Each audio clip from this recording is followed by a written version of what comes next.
नमस्कार मित्रों, सत्यवचन कार्यक्रम के आज के अध्ययन में हम आपका फिर से अभिनंदन करते हैं।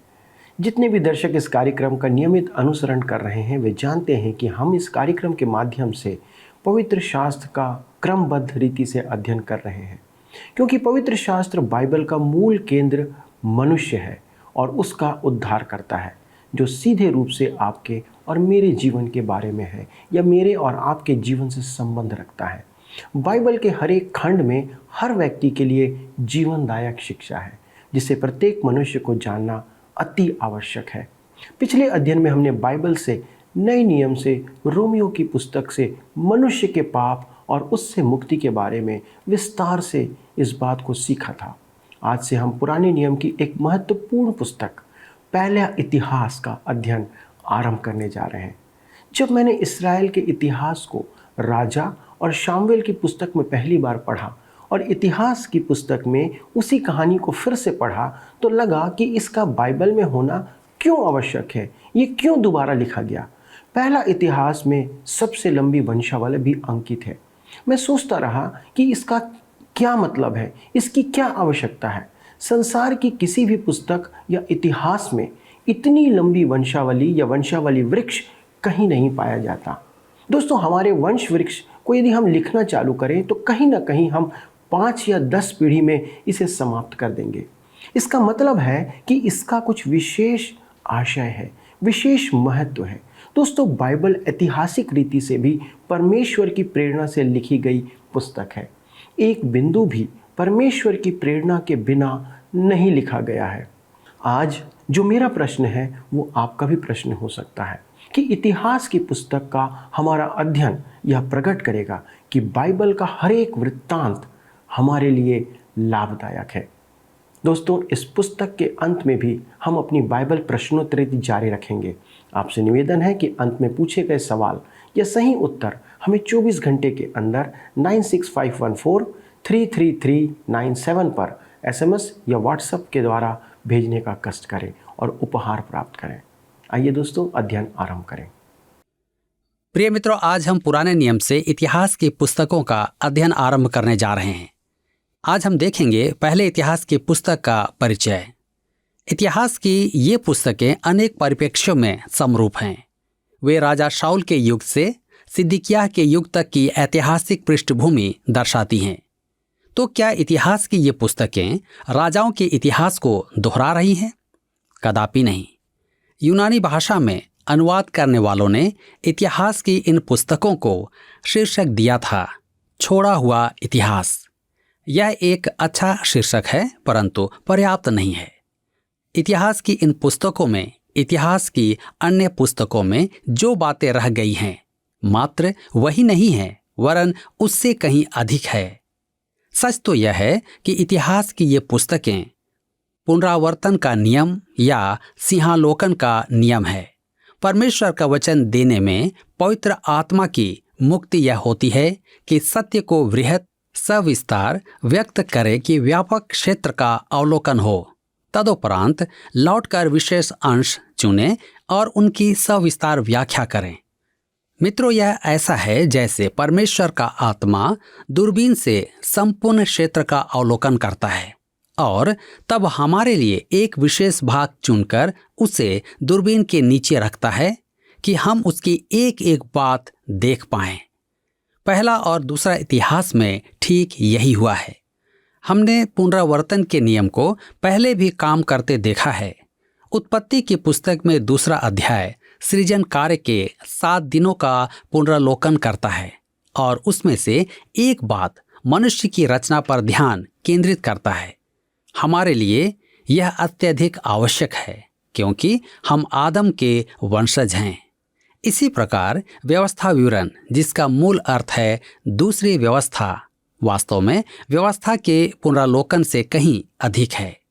वह वास्तव में जंगलवास के 40 वर्षों के अनुभव के प्रकाश में व्यवस्था का अर्थ निर्धारण है। इतिहास की इन पुस्तकों में हम देखेंगे कि परमेश्वर पहला और दूसरा शामूएल, पहला और दूसरा राजाओं के वृतांत का पुनरावलोकन करता है कि अतिरिक्त जानकारियां उसमें संयोजक करे। और जिन्हें वह महत्वपूर्ण समझता है उन घटनाओं पर बल दे। मित्रों, मैं आपको इसका एक उदाहरण देता हूँ। पहले इतिहास में ध्यान का केंद्र दाऊद है और दूसरे इतिहास में ध्यान का केंद्र दाऊद की संतान है। राज्य के विभाजन के पश्चात उत्तरी राज्य को अनदेखा किया गया है। इतिहास की पुस्तकों में दाऊद के पाप का उल्लेख नहीं है। क्यों? क्योंकि परमेश्वर ने उसे पूर्ण रूप से क्षमा कर दिया था और उसके बारे में फिर चर्चा नहीं की। परमेश्वर क्षमा कर देता है तो भूल जाता है। राजाओं की पुस्तकों में इस्राएल का इतिहास सिंहासन के दृष्टिकोण से दिया गया था और इतिहास की पुस्तकों में वेदी के दृष्टिकोण से इस्राएल का इतिहास दिया गया है। राजाओं की पुस्तक में राजमहल केंद्र में है, जबकि इतिहास की पुस्तकों में मंदिर केंद्र में है। राजाओं की पुस्तकें हमें इस्राएल का राजनीतिक इतिहास सुनाती हैं, जबकि इतिहास की पुस्तकें धार्मिक इतिहास सुनाती हैं। इतिहास की पुस्तकों में राजाओं की पुस्तकों का अर्थ निर्धारण दिया गया है। राजाओं की पुस्तकों में हमने एक प्रश्न सदा ही देखा है, क्या यह इस्राएल के राजाओं के इतिहास की पुस्तक में नहीं है? अतः इतिहास राजाओं की पुस्तक की व्याख्या है। यह भी है कि राजाओं की पुस्तक में मानवीय दृष्टिकोण का प्रदर्शन है। एज्रा संभवतः इतिहास की पुस्तकों का लेखक है। इस पुस्तक की भाषा और शैली में एज्रा और नहम्याह के साथ असाधारण समानताएं हैं। स्पष्ट है कि इतिहास की पुस्तकें बेबीलोन की बंधुआई के समय लिखी गई थीं। इतिहास की ये दोनों पुस्तकें आरंभ में एक ही थीं, वरन एज्रा नहम्याह भी इनके साथ एक ही ग्रंथ था। इससे यहूदी परंपरा को समर्थन प्राप्त होता है कि एज्रा ही इनका लेखक है। मित्रों, आइए आज हम अपने अध्ययन में आगे बढ़ते हुए अध्याय 1 से 9 अध्याय तक का अध्ययन करेंगे। विषय है वंशावली। प्रथम 9 अध्यायों में वंशावली दी गई है और अनेक परिप्रेक्ष्यों में परमेश्वर के वचन का यह भाग असाधारण अंशों में से एक है। देखिए आरंभ कैसे होता है। पहला, इतिहास 1 अध्याय 1 के 4 पद। पहला आदम शेत एनोश, दूसरा केनान महलेल एरेद, तीसरा हनोक मतुशेलह लेमेक, चौथा नूह शेम हाम और येपेत। ये उन मनुष्यों के नाम हैं जिनके बारे में हम उत्पत्ति के पहले 8 अध्यायों में पढ़ चुके हैं। वंशावली को पढ़कर आपको ऐसा प्रतीत होगा कि यहाँ वही नीति अपनाई गई है जो उत्पत्ति की पुस्तक में अपनाई गई थी। पहले परित्यक्त वंशावली दी गई है, तदुपरांत वह वंशावली दी गई है जो धर्मशास्त्र में प्रभु यीशु मसीह तक पहुंचती है। ध्यान दीजिए कि पहले येपेत के पुत्रों के नाम हैं, फिर हाम के पुत्र, फिर शेम के पुत्र, परंतु केवल शेम की वंशावली अब्राहम तक चली है।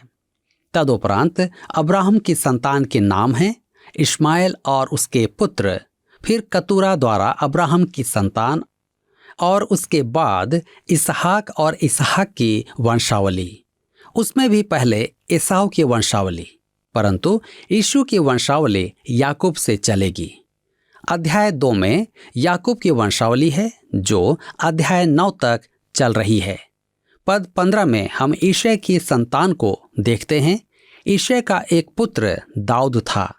अब दाऊद की वंशावली चलेगी क्योंकि प्रभु यीशु दाऊद का पुत्र होगा। अध्याय 3 में दाऊद का परिवार है और हम देखेंगे कि कुछ पुत्रों के बारे में हम नहीं जानते थे क्योंकि उनके नाम शमूएल और राजाओं की पुस्तक में नहीं दिए गए थे। पहले इतिहास की पुस्तक 3 अध्याय उसके 5 पद में इस प्रकार से लिखा है, यरूशलेम में उसके ये पुत्र उत्पन्न हुए, अर्थात शिमा, शोबाब, नातान और सुलेमान। ये चारों अम्मीएल की बेटी बथशेबा से उत्पन्न हुए। क्या आपने शिमा और शोबाब का नाम पहले सुना था? हम सुलेमान को तो जानते हैं, परंतु नातान कौन है?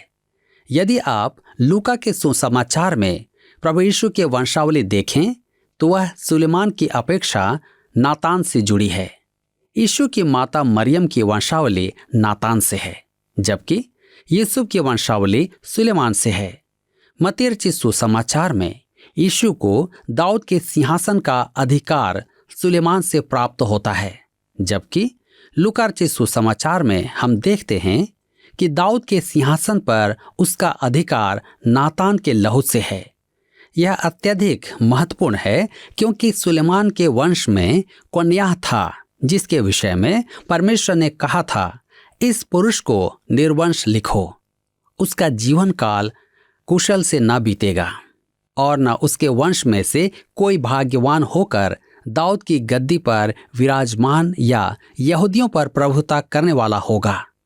यिर्मयाह नबी की पुस्तक 22 अध्याय के 30 पद में हम इसे देखते हैं। इस पुस्तक ने मसीह की वंशावली को तोड़ दिया। यह एक और प्रमाण है कि यूसुफ यीशु का पिता नहीं था, वह पूर्ण रूपेण कुंवारी का पुत्र था। अध्याय 4 में कलूब और शेलात से उत्पन्न यहूदा का वंश दिया गया है और शिमोन की वंशावली भी दी गई है। अध्याय 5 में रूबेन की वंशावली है जो बंधुआई है और बंधुआई में समाप्त हो जाती है। पहले इतिहास की पुस्तक 5 अध्याय उसके 1 और 2 पद में लिखा है, इस्राएल का जेठा तो रूबेन था, परंतु उसने जो अपने पिता के बिछौने को अशुद्ध किया, इस कारण जेठे का अधिकार इस्राएल के पुत्र यूसुफ के पुत्रों को दिया गया। वंशावली जेठे के अधिकार के अनुसार नहीं ठहरी। यद्यपि यहूदा अपने भाइयों पर प्रबल हो गया और प्रधान उसके वंश से हुआ, परंतु जेठे का अधिकार यूसुफ का था। मित्रों, इस पद से हमें विदित होता है कि रूबेन के पहलौठे होने का अधिकार यूसुफ को दिया गया था, यहूदा को नहीं। तथापि यहूदा प्रबल हुआ और यहूदा के गोत्र से शासक का उदय हुआ। गाद और मनश्शे के आधे गोत्र का वृतांत बंधुआई तक ही है। अंतिम 2 पद इस्राएल को बंधुआ बनाए जाने के कारण प्रकट करते हैं। अध्याय 6 में लेवी अर्थात महायाजकों का परिवार की वंशावली गिरशोन और गरारी से है। अध्याय 7 में इस्साकर, बिन्यामीन, नप्ताली, मनश्शे, एप्रेम और आशेर की वंशावली जो अश्शूरों द्वारा बंदी बनाकर ले जाए गए थे। अध्याय 8 में बिन्यामीन की वंशावली दी गई है, जिसमें शाऊल और योनातान का विशेष उल्लेख है। अध्याय 9 बहुत महत्वपूर्ण बात से आरंभ होता है, जो वंशावलियां बचाकर रखने से संबंधित हैं।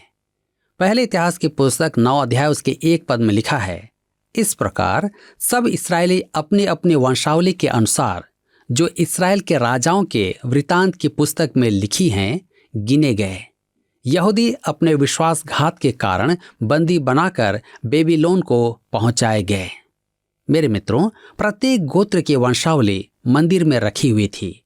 बंधुआई में जाने तक उनका पंजीकरण होता था। बंधुआई से लौटने के पश्चात वंशावलियां सुरक्षित यरूशलेम लाई गई थीं। जब लौटने वाले यहूदियों ने मंदिर का पुनः निर्माण किया, तब वंशावलियां वहीं थी। प्रभु यीशु के जन्म के समय वंशावलियां सुरक्षित थी।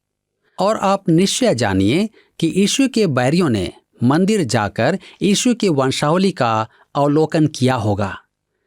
जैसा हम कह चुके हैं कि मत्ती यूसुफ की वंशावली द्वारा यीशु को दाऊद के सिंहासन का वैधानिक अधिकारी बनाता है और लूका मरियम की वंशावली से यीशु को दाऊद के सिंहासन का अधिकारी बनाता है। जहां तक हम जानते हैं, यीशु की वंशावली पर कभी किसी ने उंगली नहीं उठाई, क्योंकि वह सही थी और सबके सामने थी। जब रोमी तीतुस ने सन 70 में यरूशलेम मंदिर को ध्वंस किया, तब स्पष्ट है कि सब वंशावलियां नष्ट हो गई थी। परंतु ध्यान देने योग्य महत्वपूर्ण बात यह है कि यहाँ इतिहास की पुस्तकों में वंशावलियां बंधुआई तक दी गई हैं। उसके बाद जब यहूदी फिर स्वदेश लौटे तो यीशु के आगमन तक की वंशावलियां सुरक्षित की गई थीं। यीशु के बाद लेख विलोप हो गया। क्यों? क्योंकि परमेश्वर यह बताने की इच्छा रखता था कि यीशु पूर्ण रूप से मनुष्य था। परमेश्वर हमें यह दर्शाना चाहता है कि प्रभु यीशु आदम की वंशावली से था और वह अंतिम आदम था, तीसरा आदम नहीं होगा। यीशु इस पृथ्वी पर अंतिम परिवार का मूल पिता है। मानव जाति में दो ही परिवार हैं, आदम का परिवार और परमेश्वर का परिवार। मेरे मित्रों, आदम का परिवार भटका हुआ परिवार है और हमारा जन्म उसमें हुआ है। हम जन्मजात पापी हैं, परमेश्वर से अलग हैं। हम में परमेश्वर के लिए क्षमता नहीं है। आज संसार में यह अलगाव स्पष्ट दिखाई देता है। संपूर्ण मानव परिवार आदम का परिवार है और आदम में सब मरे हुए हैं, या आदम में हमारा अस्तित्व अंधकारपूर्ण है। परंतु हमें अंतिम आदम मसीह में आशा है। वह एक दूसरे परिवार का मूल पिता है, परमेश्वर का परिवार। वह दूसरा मनुष्य कहलाता है क्योंकि परमेश्वर इस परिवार में अनेक मनुष्यों को लाएगा। यह वंशावली उस मनुष्य तक पहुंचती है जो आत्मा से जन्मा है। यदि आप आज कह सकते हैं, मैंने मसीह के पास आकर उसमें विश्वास किया है, वह मेरा उद्धार करता है और परमेश्वर के आत्मा ने उसे मेरे लिए वास्तविकता बना दिया है, तब आप अंतिम आदम के परिवार के सदस्य हैं। इस परिवार में जीवन है। प्रभु यीशु ने कहा था कि वह जीवन लाया था। सच तो यह है कि उसने कहा था, जीवन मैं हूं। उसने यह भी कहा, यूहन्ना रचित सुसमाचार 10 अध्याय उसके 10 पद में, मैं इसलिए आया कि वे जीवन पाएं और बहुतायत से पाएं। जी हाँ, वह जीवन को मात्र अस्तित्व से अधिक बनाता है, नशे और शराब की रोमांचक यात्रा से कहीं अधिक।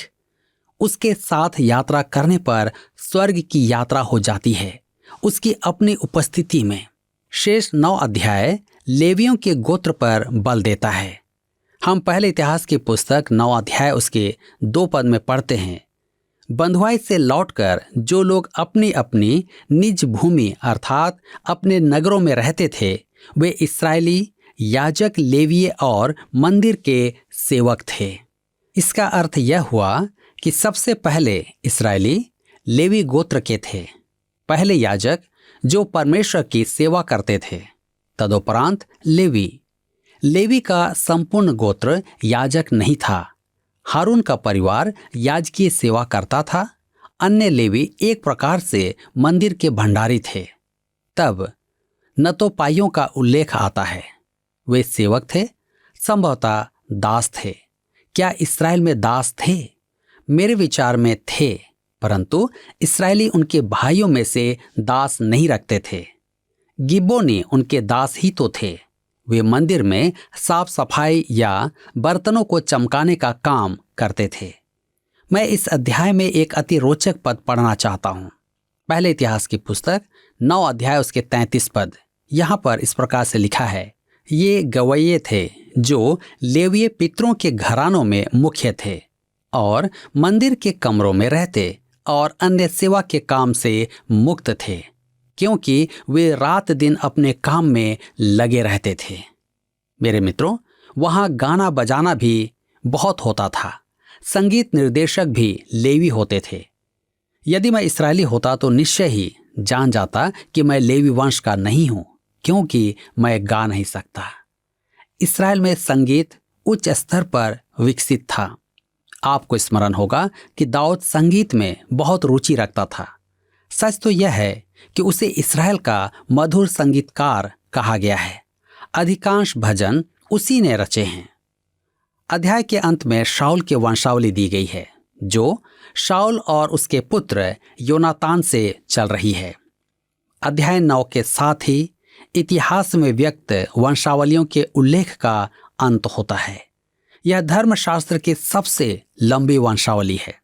संसार के साहित्य या इतिहास में ऐसा देखने को नहीं मिलता है। मेरे मित्रों, वंशावली का आरंभ आदम से होता है और प्रभु यीशु में आकर अंत होता है। पहले आदम से अंतिम आदम तक। यह सबसे लंबी वंशावली है। इससे प्रकट होता है कि हम सब एक ही परिवार में हैं। आज तो कोई भी अपनी वंशावली को आदम से जोड़ नहीं पाएगा। क्योंकि वंशावलियां सन 70 में नष्ट हो गई थीं, जब रोमी तीतुस ने मंदिर को ध्वंस किया था। परंतु हम आदम तक का एक सामान्य मार्ग खोज सकते हैं। कुछ मनुष्य एपेत के वंशज हैं, कुछ हाम के वंशज हैं और कुछ शेम के वंशज हैं, परंतु सबका मूल पिता आदम है। इतिहास की पुस्तक में वंशावलियों में बड़ी चूक पर ध्यान देना रोचक वरन महत्वपूर्ण है। हम उदाहरण स्वरूप देखते हैं, कैन और उसके परिवार का कहीं उल्लेख नहीं है।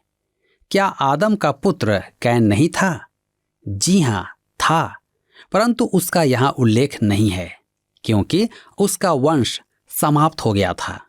वह जल प्रलय में नष्ट हो गया था, जैसा उत्पत्ति की पुस्तक 7 अध्याय में वर्णन किया गया है।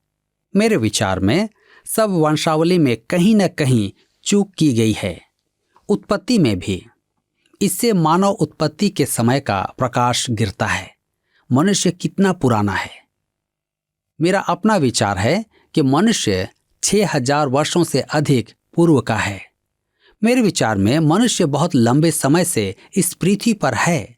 जो भी हो, परमेश्वर ने आदम को जब रचा तब उसे मानव रूप से सृजा था, बंदर नहीं।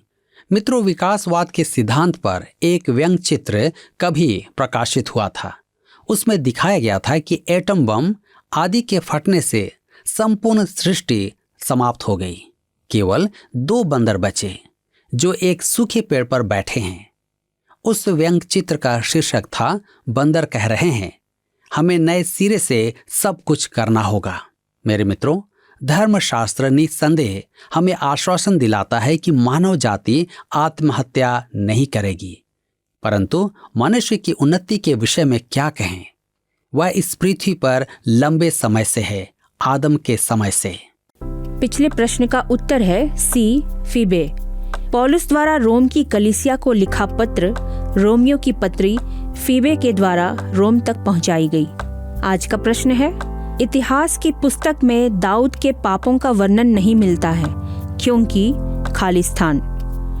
ए, परमेश्वर ने आवश्यक नहीं समझा। बी, परमेश्वर ने उसे क्षमा कर दिया था। सी, तब तक उसने पाप नहीं किया था। डी, यह बहुत पुरानी बात हो चुकी थी। मित्रों, इस प्रश्न का उत्तर हमें कल सुबह 6 बजे से पहले विकल्प ए, बी, सी या डी के साथ अपना नाम, पता, स्थान के साथ 9651433397 पर SMS या WhatsApp करें। सभी विजेताओं को विशेष पुरस्कार प्रदान किए जाएंगे। धन्यवाद। क्या आपको यह कार्यक्रम पसंद आया? अभी हमें एक मिस कॉल करें और आप अगले विजेता हो सकते हैं।